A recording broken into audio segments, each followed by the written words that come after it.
المهم يا جدعان، الحمد لله والشكر لله، يعني شحنا التيكت بتاع الباص تمام، وقلنا ننزل النهارده بدري شويه عشان نلحق المول. فربنا ييسر الحال بقى هو مديني ان الباص اتاخر 5 دقايق على الGPS، فربنا ييسر ونلحقه عشان انا مش ناوي امشي اي مشي النهارده عشان انا عضلات رجلي بقت في الدشمله. والمهم بقى اللي انا اكتشفته ان هنا بيتكلموا يا انجليزي تمام يا عربي، بس مش العربي بتاعنا ده، لا، اللغه العربيه الفصحى. يعني ذهبت الى احمد لكي احتسي الشاي، وخلي بالك من احتسي دي كويس، فاهم؟ فصباح الفل اللي انا بكلمه بيقول لي يعني سبيك عربيك، فاكلمه عربي، العربي بتاعنا ده يطلع ان مش قصده كده خالص. فاللي هو ربنا يستر، انا اكني وقعت في كوكب تاني خالص. يعني بتعامل مع الناس بقى اللي هو صم بكم، عمال اشاور واعمل، فيلا عشان نلحق الباص.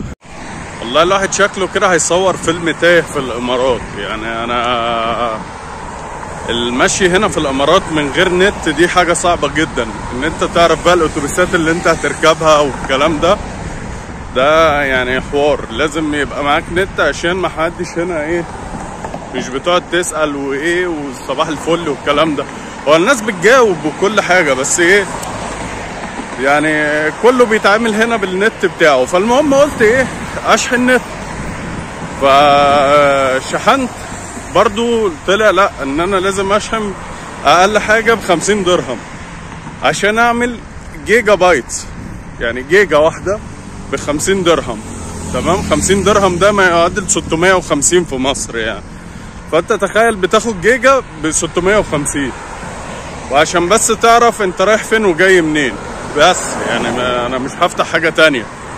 يعني اللي هيبعت لي على الواتس صوره حتى مش هفتحها. طبعا انا نزلت محطه يعني غير المحطه اللي انا المفروض انزل فيها، ده انا عرفتها كده بالصدفه برضو. فانا برجع المحطه دي، يعني انا هرجع المحطه وعمال افتكر يعني رقم الباص اللي بيروح للمول اللي انا رايحه.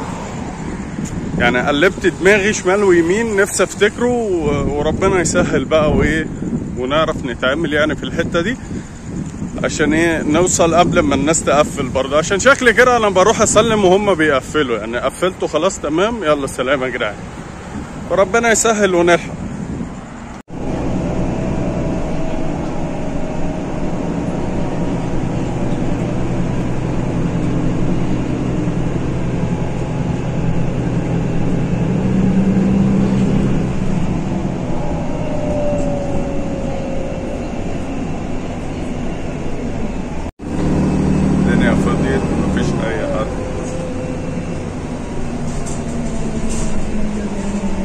تحسوا ان انا راكب اتوبيس بتاع الطيارات والكلام ده.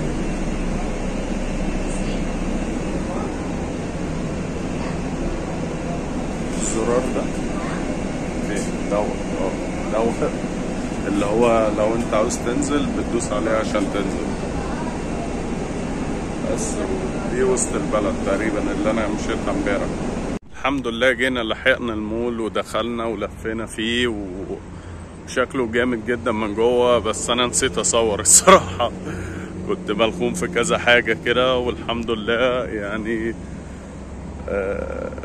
كبير جدا. فربنا ييسر بقى ونغير خروجاتنا من المولات لحاجه تانية بقى. بس الدنيا جوه بوم يعني. دخلت البقالة اللي ورايا دي، يعني تعبت من كتر المشي وكده، فقلت ادخل البقالة اشتري. هو هنا مسمينها بقالة، فقلت اشتري عشان اشتري مية وكده. فجبت مية تمام، وجبت كده ملبس وكلام من ده. فالمهم بيقول لي في شوكليت وكده، فقلت له لا انا عامل دايت وكلام من ده. فجاء قال لي في تفاح، التفاحة دي بدرهم. فقال لي في تفاح لو انت عامل دايت وكده وعاوز حاجة، فدي حاجة جامدة جدا. يعني اشتريت تفاحة درهم واحد، فيعني ده يا بلاش.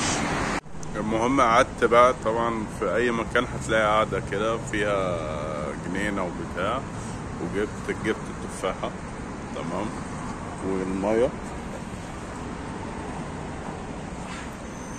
وقاعد في الروقان ده بقى لغاية ما اكل التفاحة واقوم بقى اشوف الباص اللي بعد كده هيوديني لفين.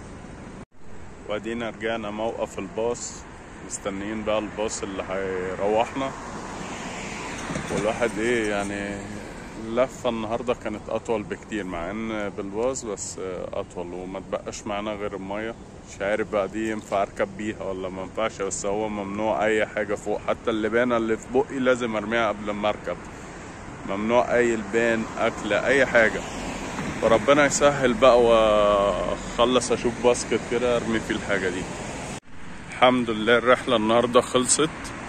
الحاجة الوحيدة اللي استفدتها النهاردة ان اياك تقف في الاتوبيس، يعني اياك تقف في الاتوبيس ده او تعمل فيها ان انت تعرف تثبت نفسك، عشان هنا بتوع الاتوبيسات بسم الله ما شاء الله بيطلع بسرعة جدا فيخليك تلزق في الازاز اللي ورا، وبعدين فجأة واحدة يفرمل فيخليك تلزق في الازاز اللي قدامه.